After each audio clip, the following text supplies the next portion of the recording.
할렐루야. 오늘 이 오후 예배 가운데 오신 여러분 가운데 하나님께서 큰 은혜와 또 은총을 베풀어 주실 줄로 믿습니다. 오늘 이 시간에 드릴 말씀은 주보에 나와 있는 대로 제목을 평안을 주시는 하나님 그렇게 정하고 오늘 이 말씀을 드리려고 합니다.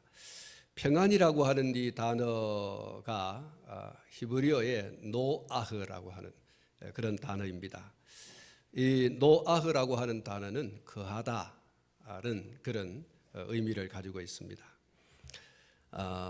이 노아흐라고 하는 단어의 유래가 이렇습니다. 떠돌이 생활하던 유목민들이 한 곳에 정착을 해서 쉼을 누리게 되었다. 거기에서 이 노아흐라고 하는 단어가 유래하였다고 하고 있습니다. 전세 그 집을 이렇게 전전하던 이런 분들이 자기 집을 마련하고 이제 그 집에 들어갈 때 얼마나 기쁘고 얼마나 즐겁고 얼마나 행복하겠습니까? 이 전세를 살다 보면 혹은 이 전세금을 더 올려달라 그럴 수도 있고 또 갑자기 쓸 일이 있으니까 좀 옮겨줬으면 좋겠다 또 그런 이야기를 들을 수도 있고 또 전세로 들어갔는데 주인이 이제 월세로 좀 바꿉시다 이래가지고 또 매월 월세를 줘야 되는 그런 또 일을 만날 수도 있습니다. 자기 집을 사서 들어가는 사람은 이제 그런 걱정 안 해도 되지요. 주인이 전세를 월세로 바꿔달라 혹시 그러지 않을까 하는 염려를 할 필요도 없고 갑자기 방을 좀 빼줬으면 좋겠다 뭐 그런 염려를 안 해도 되고 전세금을 갑자기 좀 더 올려달라 생각지도 못하게 많이 올려달라 그러면 어쩔까 하는 염려와 걱정과 근심을 하지 않아도 되기 때문에 자기 집을 사서 이건 이제 내 집이다 이렇게 하고서 이삿짐을 옮길 때 그 사람은 아마도 그 집 한 칸, 집 한 채 이렇게 얻었을 뿐인데 세상을 얻은 것 같은 기쁨과 즐거움을 누리게 될 것이고 또 그 집에 들어가서 방 안에 탁 누웠을 때 그렇게 편안함이 찾아올 수밖에 없을 겁니다. 평안이라고 하는 것은 그런 것입니다. 이 세상의 염려와 걱정과 근심을 하지 않아도 되는 환경과 여건이 주어질 때 오는 마음의 그 쉼의 상태 또 어떤 그런 느낌 뭐 이런 것들이라고 할 수가 있습니다. 오늘 우리가 읽은 본문 말씀에 평안이라고 하는 단어가 5번 나오고 있습니다. 1절 말씀에 평안하니라 이런 말씀이 있고요. 또 5절 말씀을 보시면 평안함을 누리니라. 6절 말씀에 보면 평안을 주셨으므로 평안하여 라는 말씀이 있습니다. 7절 말씀을 보시면 평안을 주셨느니라. 이렇게 5번이나 이 평안이라고 하는 단어가 소개가 되고 있습니다. 그런데 이 평안이 어쩌다가 저절로 오는 것이 아니다라고 하는 것을 오늘 이 본문 말씀에서 우리가 볼 수 있게 되는데 그것은 내 스스로 만들어지는 것이 아니고 외부에서부터 누군가가 주어야지만이 되는 것이다. 이렇게 소개를 하고 있습니다. 오늘 본문 6절과 7절 말씀을 보면 이렇게 말씀을 하고 있지요. 먼저 6절 말씀을 보면 여호와께서 아사에게 평안을 주셨으므로 그 땅이 평안하며 이렇게 말씀을 하고 7절 하반절 보면 주께서 우리 사방에 평안을 주셨느니라 이렇게 말씀을 하고 있습니다. 우리 한번 따라서 하겠습니다. 여호와께서 주께서, 한 번 더 하십시다. 여호와께서, 주께서. 그렇습니다. 오늘 이 성경 말씀은 평안하여 평안하니라, 평안하며 라고 하는 이 평안이 어쩌다가 저절로 생겨나는 것이 아니라 하나님께서 주시는 것이다, 이렇게 말씀하고 있습니다.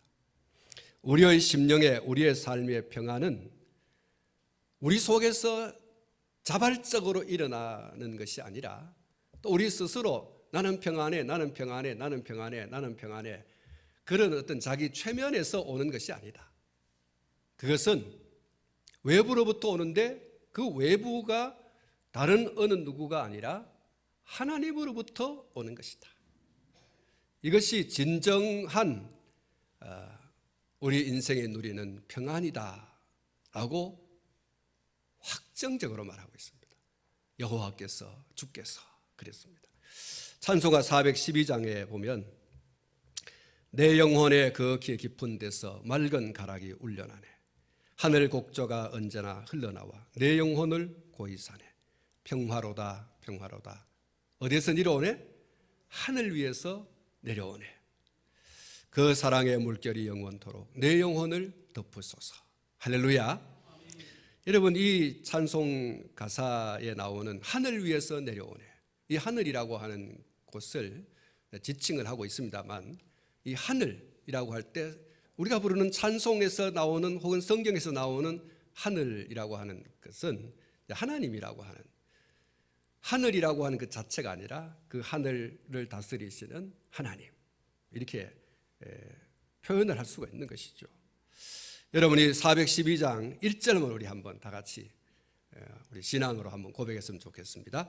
내 영혼의 극히 깊은 데서 맑은 가락이 울려나네. 하늘 곡조가 언제나 흘러나와 내 영혼을 고이 싸네.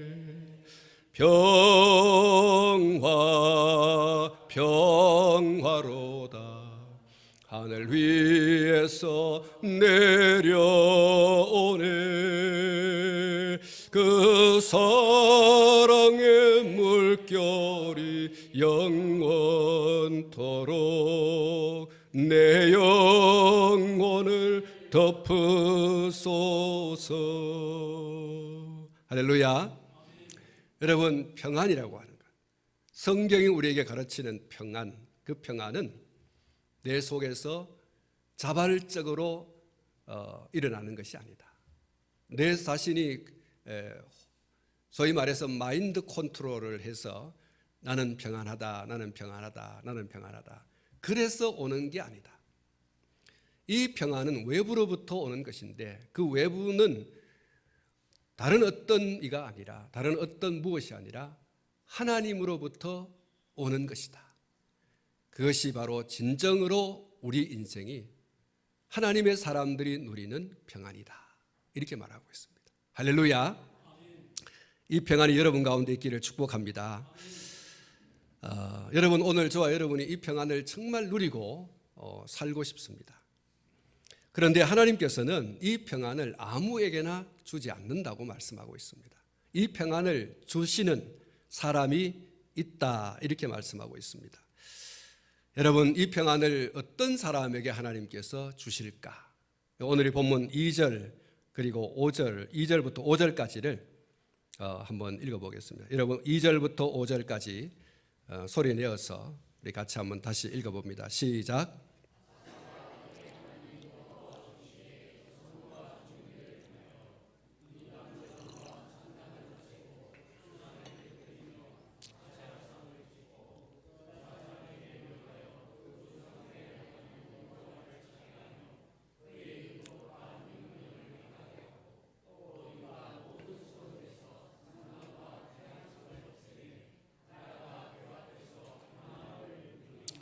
아멘. 그렇습니다. 5절 마지막 부에 보면 그 앞에서 평안함을 누리니라. 아사와 아사가 다스리는 유다에 평안을 누리게 되어졌다. 이렇게 말씀하고 있습니다. 하나님께서 그 평안을 아사에게와 그 백성들, 유다민들에게 허락하여 주셨다. 그렇게 말씀을 합니다. 아사 왕은 여러분이 잘 아시는 대로 남유다의 세 번째 왕입니다. 첫 번째 왕은 르호보암이고, 그리고 두 번째 왕이 아비야입니다. 그리고 아비야를 이어서 세 번째 왕이 된 사람이 아사입니다. 이렇게 3대를 거쳐오는 동안에 하나님으로부터 선과 정의를 행했다라고 하는 호평을 들은 왕이 없습니다. 르호보암도 이런 얘기를 들어본 적이 없고, 또 아비야도 이런 이야기를 들어본 적이 없어요. 근데 아사에게는 선과 정의를 행했다, 그렇게 말씀을 하고, 또 유대의 역사, 그 역대 왕들 가운데 히스기야와 여호사밧과 요시야와 더불어서 이 아사 왕, 이 네 왕에게 이런 선과 정의를 행한 왕이다라고 하는 호평이 있습니다. 여러 왕들이 있지만 그 왕들 가운데 이 네 분에게는 선과 정의를 행한 왕이었다, 이렇게 표현을 하고 있습니다. 그런 의미에서 이 아사는 매우 훌륭한 그런 왕이라고 할 수가 있죠. 오늘 본문 1절에 나와 있는 대로 10년 동안이라고 하는 말씀이 좀 아쉽기는 합니다. 이 전반전 그의 그 생애를 재임한 기간을 두고 이 전반전 10년은 참 이렇게 하나님께서 선을 행하고 정의를 행하고 했다, 이렇게 호평을 하고 있는데, 이후에는 아사가 좀 변했죠. 아무튼 이 전반전 10년, 이 10년 동안 정말 하나님 앞에서 선과 정의를 행하여서 하나님께서 이런 이제 호평을 할 정도의 사람이었습니다. 이 평안이 10년 동안인데 6절 말씀에 있는 것처럼 외부에서부터 침략을 당하여서 혹은 벌어지는 그런 싸움이 없는 태평성대, 전쟁이 없는 태평성대,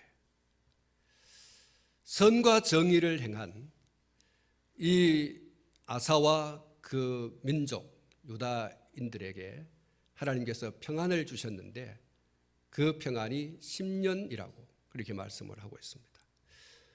선과 정의는 같은 의미의 말씀으로 우리가 받아들일 수 있습니다. 그리고 주목해야 할 것은 여호와 보시기에 선과 정의를 행했다. 여러분, 선과 정의라고 하는 것은 하나님 보시기에, 여러분, 그겁니다. 하나님 보시기에 내가 볼 때 선하고 정의로운 게 아니고, 또 많은 무리가 저건 선이다 정의다라고 하는 것이 아니고, 하나님이 보실 때 기준이 하나님이에요. 아사가 여호와 하나님 보시기에 선과 정의를 행했다, 그렇게 말하고 있어요. 하나님 보실 때에 선하다, 하나님 보실 때에 정의롭다, 그래야 되는 거예요. 내가 마음대로 행하는 그 선, 내가 마음대로 정해서 이거 선이다, 이거 정의다, 그거는 성경이 말하는 진정한 선과 정의가 될 수 없다는 거예요. 한번 따라하십시다. 여호와께서 보시기에, 그렇습니다. 하나님 보실 때, 하나님께서 평가하실 때 너 선하구나, 정의롭구나, 그래야 되는 거예요. 여러분, 우리 스스로 정의롭다, 우리 스스로 의롭다, 우리 스스로 선하다라고 하는 것을 하나님께 맞춰봐야 돼요. 하나님 정말 선하고 하실까? 하나님께서 정말 정의롭다고 하실까? 거기에 맞춰야 되는 거죠. 나는 진리가 아니에요. 진리는 오직 하나님 한 분밖에 없습니다. 진리 되신 그 하나님께 맞춰서 그것이 선일 때, 그것이 정일 때 진정한 선이 되는 것이고 정의가 되는 것이죠. 오늘 이 성경 말씀이 하나님 여호와께서 보시기에 선하고 정의롭다. 누가 그랬습니까? 아사가 그랬다라고 말씀하고 있습니다. 사랑하는 성도 여러분, 우리가 하나님 여호와께서 보시기에 선하고 정의로운 일을 행하려고 하면 어떻게 해야 되겠습니까? 우리가 하나님의 뜻을 물어야 할 것이고 또 우리가 하나님의 말씀에 귀를 기울여야 할 것입니다. 그 말씀대로 행하는 것이 곧 하나님의 뜻을 따르는 것이고 그리고 하나님 보시기에 선하고 정의로운 것이 될 줄로 믿습니다. 사랑하는 성도 여러분, 늘 우리는 하나님께 맞추어야 됩니다. 나에게 맞추지 말고 세상에 맞추지 말고 세상의 기준에 맞추지 말고 하나님께 맞추어야 됩니다. 하나님이 영원한 캐논입니다. 하나님이 정확한 기준입니다. 그분에게 맞춰서 선을 행하시고 그분에게 맞춰서 정의를 행할 수 있기를 축복합니다. 우리가 선이라고 행하고 또 정의라고 행하는데 하나님께서 아니야라고 하면 그건 끝이에요. 그래서 늘 하나님께 선한 것이 무엇이며 정의로운 것이 무엇입니까? 또 그것은 하나님의 말씀에 잘 기록해 놓고 있어요. 하나님의 기뻐하시고 선하시고 온전한 뜻이 무엇인가라고 하는 것이 하나님의 말씀 신구약 성경에 기록이 되어 있습니다. 여러분 억지로 뭘 들으려고 하지 마세요. 억지로 뭘 자꾸 보려고 하지 마시고 이미 기록되어져 있는 신구약 성경은 우리의 신앙과 생활의 유일한 규범이라고 하는 것을 우리의 신앙으로 받아들이고 있지 않습니까? 성경이 무엇이뇨? 라고 했을 때 우리의 신앙과 생활의 유일한 규범입니다 라고 고백하잖아요. 그러면 우리가 늘 하나님의 말씀으로 돌아갔어. 그 말씀이 뭐라고 하느냐라고 하는 것을 들여다볼 때 그 속에서 우리는 하나님의 뜻을 발견하게 되고 그리고 그것은 우리의 삶 속에 실천되어져야 되는 거죠.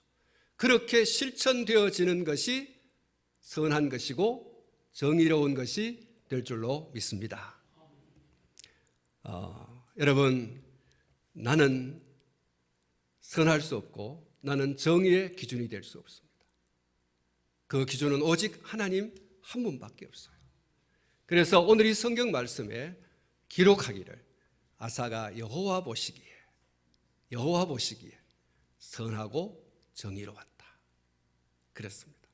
하나님을 늘 바라보고 그분에게 포커스를 맞춰서 그래야 흐릿하지 않습니다. 그래야 명쾌합니다. 여러분 우리가 하나님 앞에 다 설 것입니다. 그 하나님 아버지 앞에서 선하다 의롭다 그렇게 할 수 있으려면 오늘 내 살아가는 삶의 현장 속에서 하나님 당신의 뜻이 무엇입니까?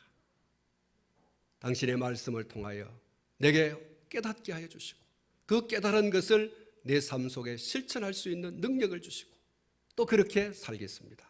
그렇게 살아가는 것이 선한 것이고 의로운 것이 되는 것입니다. 그리고 두 번째로는 신앙을 바르게 하는 것이 평안을 얻는 하나님으로부터 주어지는 그 평안을 누리는 비결이라고 하는 것을 오늘 이 성경 말씀에서 우리가 찾아볼 수 있습니다. 아사 왕이 하나님 보시기에 선과 정의를 행한 다음에 무엇을 했습니까? 유다 땅에서 모든 산당과 우상을 없애는 거죠. 이것을 신앙의 개혁이라고 하는 것입니다. 하나님은 오직 하나님 한 분만 신앙하기를 요구하십니다. 그렇지 않으면 뭐 하신다고 했습니까? 질투하신다고 했어요. 하나님은 오늘 당신의 백성들이 당신으로부터 구원받은 당신의 백성들이 오직 하나님 한 분만 신앙하기를 원하고 있어요. 신앙의 대상은 그 어느 누구도 될 수 없다는 거예요. 하나님 당신 한 분만 바라보고 당신 하나님 한 분만 신앙하도록 그렇게 원하고 있습니다. 그러지 않을 때 하나님께서는 질투하신다 하시고 미워하신다 이렇게 말씀하시고 질투하시고 미워하시는 그 하나님께서 당신 한 분만 섬기지 않는 것을 인해서 그거는 죄라고 말씀하고 계시지 않습니까? 하나님께서는 완전히 우상숭 신앙에 빠지는 것도 용납하지 않으시지만 하나님과 또 다른 어떤 것 사이에 어정쩡하게 이것도 아니고 저것도 아니고 회색 색깔을 띠고 있는 신앙도 하나님께서 좋아하지 않습니다. 우리가 완전히 우상신앙에 빠지는 것도 좋아하지 않으시지만 우상신앙과 하나님 사이에 어정쩡하게 이것도 아니고 저것도 아닌 그런 머뭇거리는 양다리 걸치는 혼합적인 그런 신앙도 하나님께서는 좋아하시지 않습니다. 미워하시고 질투하십니다. 어떤 일이 있어도 하나님은, 무슨 일이 있어도 하나님은 우리가 하나님 한 분만을 신앙하기를 원하십니다. 믿으시기를 축복합니다. 아사왕은 이러한 하나님의 요구에 100% 그대로 응답한 사람입니다. 3절 이하의 말씀을 보시면 이런 단어가 계속 나오고 있습니다. 없애고, 깨뜨리고, 찢고, 없애매, 이 단어들이 계속 나오고 있죠. 없애고, 깨뜨리고, 찢고, 없애매. 한번 따라 하십시다. 없애고, 깨뜨리고, 찢고, 없애매. 뭘 그렇게 했다는 겁니까? 우상을. 하나님 아닌 것을 하나님인 것처럼 숭배해 오던 그 모든 것을 깨뜨리고 없애고 부수고 그렇게 말씀하고 있어요. 아사는 당신 나라, 자기 나라에 있는 백성들이 자기를 구원하여 주신 하나님 이외에 그 어떤 것들을 섬기는 것들에 대해서 다 청산했다고 했어요. 철저한 청산. 없애고 깨뜨리고 찢고 없애매. 그리고 7절 말씀을 보시면 우리가 우리 하나님 여호와를 찾았으므로 라고 하는 말씀과 우리가 주를 찾았으므로 라는 말씀이 있습니다. 다 깨뜨리고 거기서 끝난 것이 아니고 온전히 그것을 하나님께로 돌려드리는 거예요. 우상에게로 향했던 마음, 우상에게로 향했던 모든 그 숭배하는 것들을 그들이 하나님께로. 아사는 모든 백성들을 향해서 우리가 하나님을 찾아야 된다. 우리가 우리 하나님 여호와를 찾았으므로, 우리가 주를 찾았으므로. 이제는 그러지 못했다는 거죠. 하나님을 찾아야 되고 주님을 붙들어야 되는 이 유다민들이 하나님을 찾지 않았다. 우상을 숭배하고 우상을 찾고, 다시 말하면 귀신을 찾은 거예요. 그래서 아사는 우리가 하나님을 찾아야 된다. 우리가 하나님을 바라보고 하나님을 의지하고 하나님만 예배해야 된다라고 하는 것을 강조했습니다. 여호와 하나님 이외에 어떤 것도 용납하지 않았다라고 하는 것을 말씀하고 있습니다. 자신과 온 유다민들이 오직 하나님만을 독실하게 신앙하도록 했다. 오직 하나님을 독실하게. 사랑하는 성도 여러분, 하나님은 오로지 하나님만을 신앙하는 자에게 그 삶의 평안을 주시는 줄로 믿습니다. 그러므로 우리도 우리의 신앙을 확고부동하게 선언하고 실천해야 될 것입니다. 오전에 말씀을 드렸습니다마는 여호수아가 오직 나와 내 집은 여호와만 섬기겠다. 여러분, 이 철저한 신앙선언, 이 신앙선언이 우리에게 필요해요. 아까 제가 말씀을 드렸습니다마는 하나님은 우리가 우상을 숭배하는 것도 용납하지 않으세요. 우상을 신앙하는 것과 하나님 사이에 머뭇거리면서 양다리 걸치고 있는 혼합신앙도 하나님은 용납하지 않습니다. 선명하게 오직 나와 내 집은 여호와 하나님밖에 없어요. 이런 신앙의 선언, 죽어도 살아도 오직 하나님밖에 없습니다. 이런 선명하고 굵직한 이런 신앙을 하나님께서 요구하시고 또 그렇게 신앙하는 자에게 또 그런 공동체에 하나님께서 평안을 주시는 것입니다. 사랑하는 성도 여러분, 하나님 아닌 우상이 혹시 여러분 가운데 없습니까? 하나님보다 더 의지하고 바라보고 붙들고 있는 그 어떤 것이 없습니까? 여러분, 그것을 철저히 쫓아내고 철저히 몰아내고 철저히 끊어내야 할 것입니다. 아사가 자신과 또 자기 백성들에게 철저하게 우상을 없애고 깨뜨리고 찢고 없애게 한 이후에 철저히 주님을 찾고 철저히 하나님을 찾고 하나님밖에 없습니다. 이런 신앙의 결연한 의지가 우리에게 지금 요구되어집니다. 이런 결연한 신앙의 의지가 요구되어지고요. 또 그것은 실천되어져야 되는 거예요. 우리의 가슴 속에 정말 하나님밖에 없는 신앙을 내가 지켜야 되겠다. 이 신앙을 고수해야 되겠다. 그런 의지도, 강렬한 의지도 필요하지만 그 의지와 더불어서 우리의 삶 속에 그것은 실천되어야 돼요. 구체적으로. 하나님밖에 없습니다. 때때로 우리는 사람을 의지하려고 하는 그런 경향이 있습니다. 관계를 좋게 맺는 건 좋지만 저 사람이 있으면 나는 내 인생이 확 펴진다. 그 사람이 진리가 아닙니다. 그 사람이 하나님이 될 수 없어요. 이 모임만 있으면 나는 든든해. 천만의 말씀이에요. 돈만 있으면, 재물만 있으면, 권력만 있으면 나는 든든해. 결코 그렇지 않습니다.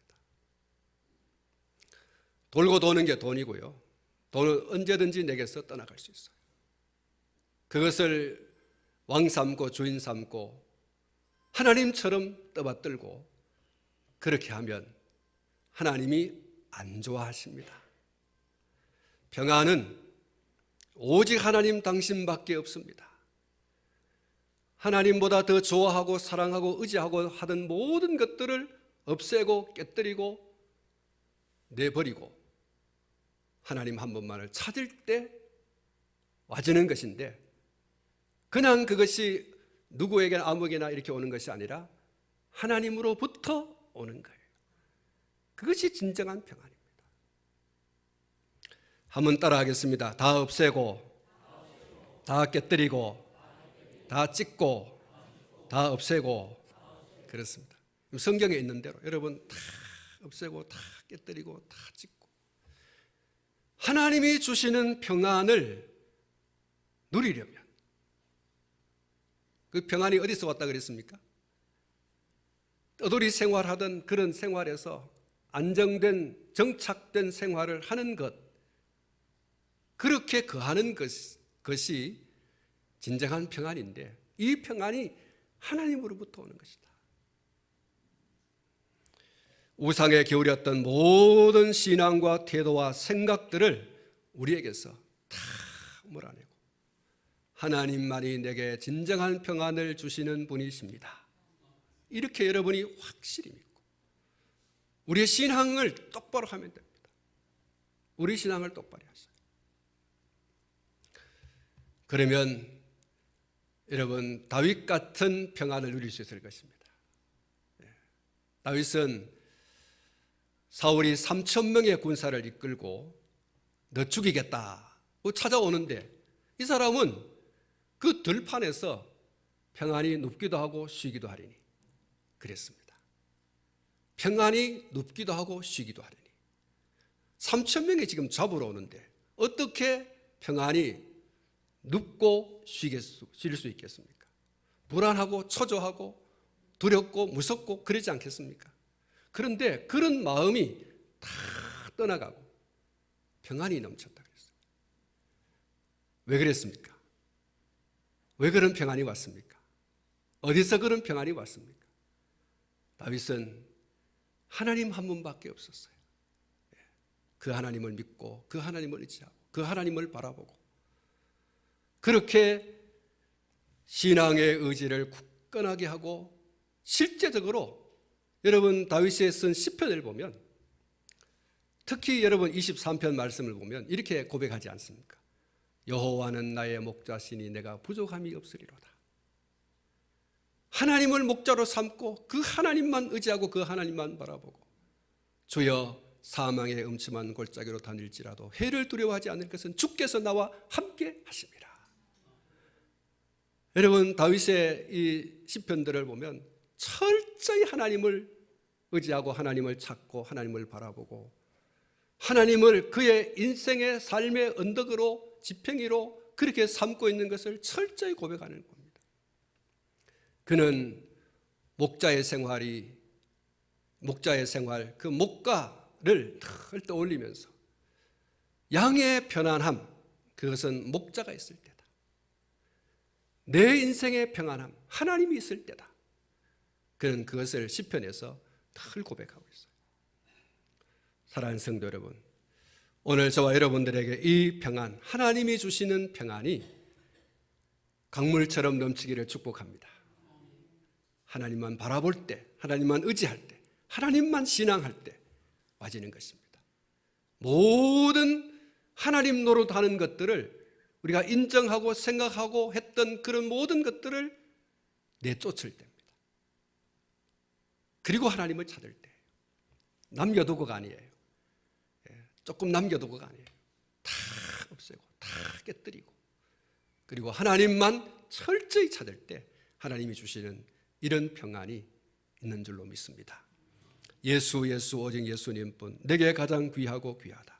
세상 친구 주님께 비하랴. 내 모든 괴로움 걸머지시는 나의 주 예수 오직 예수 내게 가장 귀하다. 햇빛 비치는 때나 폭풍 몰아칠 때에 그 언제나 날 지키리 오직 예수. 여러분 우리 성삼위 하나님을 철저히 한 이 신앙 가운데 설 수 있기를 축복합니다.